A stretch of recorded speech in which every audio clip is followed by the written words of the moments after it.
રાજ્યના પંચાયત વ્યવસ્થાના માળખાને વધુ સંગીન બનાવવા મુખ્યમંત્રી ભૂપેન્દ્ર પટેલે લીધો છે મહત્વનો નિર્ણય। ગ્રામ પંચાયતો, તાલુકા પંચાયતો, જિલ્લા પંચાયતોની નવી કચેરીઓના બાંધકામ માટેના અનુદાનમાં વધારો કરાયો છે।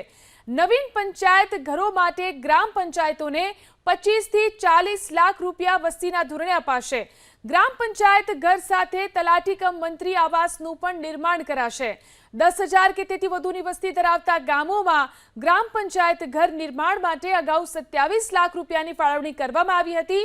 તેના સ્થાને હવે 40 લાખની મહત્તમ મર્યાદા નક્કી કરાઈ છે।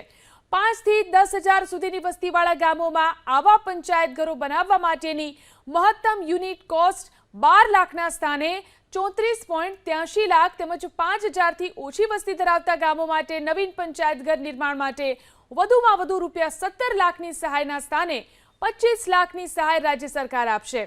આ ઉપરાંત તાલુકા પંચાયતોની કચેરીઓના બાંધકામ માટેની પ્રવર્તમાન અનુદાન સહાયમાં પણ વધારો કરી 3 કરોડ 10 લાખને બદલે 5 કરોડ રૂપિયા અથવા મકાન નિર્માણમાં થયેલ ખરેખર ખર્ચ એ બંનેમાંથી જે ઓછું હોય તે રકમની સહાય આપવાનો નિર્ણય કરાયો છે।